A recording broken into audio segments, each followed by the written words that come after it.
वासुदेवा सर्वमिति सा महात्मा सुदुर्लभा।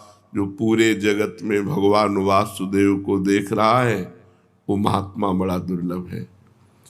अब बड़ी खींचतानी समाज में चलती है। कोई किसी संप्रदाय के संत की खींचातानी कर रहा है, कोई किसी की कर रहा है, कोई किसी की कर रहा है, और उनकी जिनकी खींचातानी की जा रही उनके पक्ष की उनकी कर रहे हैं। अब दोनों की सुन के लगता सत्य कौन है? सा महात्मा सुदुर्लभा, जो सब जगह एक भगवान को देखता है। ये ऐचा घसीटी एक दूसरे की निंदा, कलयुग का बहुत बड़ा प्रभाव बढ़ रहा है।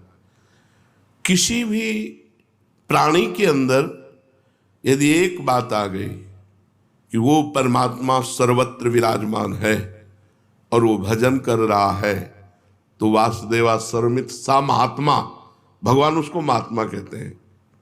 सा महात्मा सुदुर्लभा। किसी संत का अनादर किसी संत की वाणी के द्वारा मुझे तो समझ में नहीं आता। भगवान ने संत की परिभाषा बताई है, सा महात्मा वो महात्मा है जो वासुदेवा सर्वमिति। तो हम सबसे प्रार्थना करना चाहते हैं, यदि आप अपना परमार्थ बचाना चाहते हो, भगवान के मार्ग में अग्रसर होना चाहते हो, तो किसी की भी निंदा मत कीजिए। किसी की भी निंदा अगर करोगे तो आपका परमार्थ रुक जाएगा, आपका परमार्थ रुक जाएगा। जो दूसरों का हित कर रहे हैं, जो निर्विकार हैं, हम लोग पाषाण से भी भगवान प्रकट करने वाले हैं।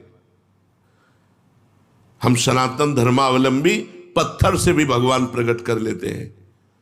तो फिर जिसने हमारे भगवान को भजा उनकी हम चरण वंदना क्यों नहीं करते?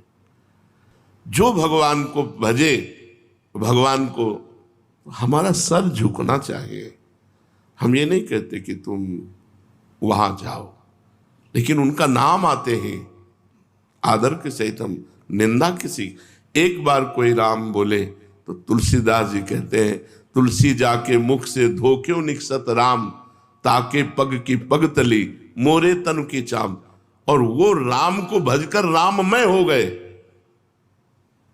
आप क्या समझते हो?